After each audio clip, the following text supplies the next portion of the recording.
"Right on time," said Anthony. "One should hope so," said his sister.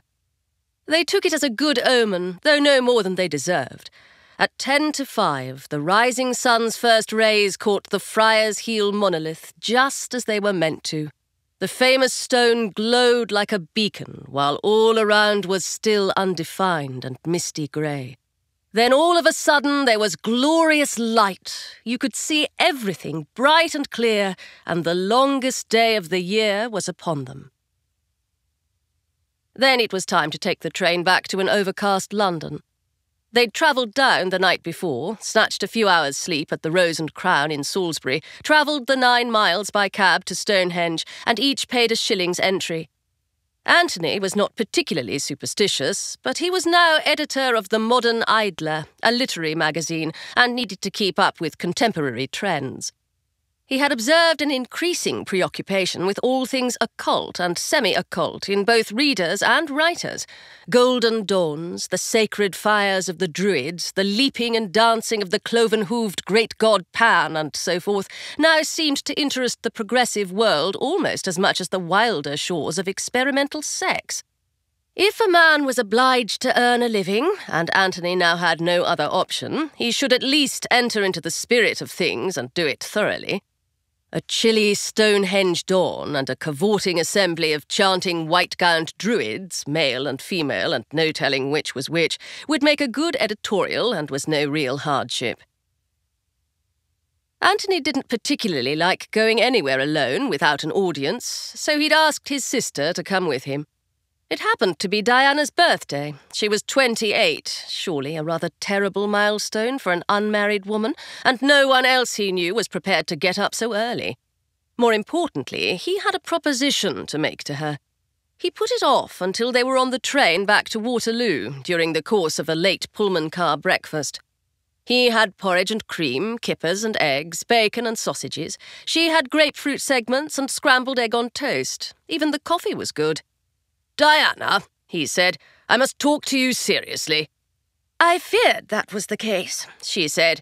She was a lively, clever, cheerful girl of the kind men made best friends of rather than wives, or so her brother feared. She was bold, direct, noisy, had too pronounced a chin for beauty, and seemed to him to be without any of the erotic principle that men looked for in a woman. Worse, she was penniless, as he was. Their father, Eric Lord Ashenwold, had died 3 months earlier, having made only the most meagre provisions for Anthony and Diana, the peerage, the estates, and the money going to his eldest son and heir, Bevis. Yet Diana's unmarried state did not seem to disconcert her at all. "The fact must be faced," said Anthony after the customary clearing of the throat that went before one of his serious announcements, such as, "We have decided after much deliberation, Mr. Kipling, or Haggard, or Benson, or Wells, or Hardy, or whichever wildly successful writer it was, that we will publish your next story. You are 28 today, Diana, and as an older woman have reduced marital prospects." "Don't be such an old crotchet, Redbreast," said Diana. "I dare say someone will come along. Not someone from the peerage to suit Bevis, not some famous writer to suit you, but somebody who suits me. Besides, I never want to marry. I don't like children any more than you do." "A man is not required to like children," he said, "only to do what he can for them. But a woman most properly is." "Then perhaps I am not a proper woman," she said. "What can you mean?" he said. "What a pair we are." His voice was somehow strangulated, but then many men of his social background spoke in the same manner, as though all statements had to go through some kind of filter before they were released.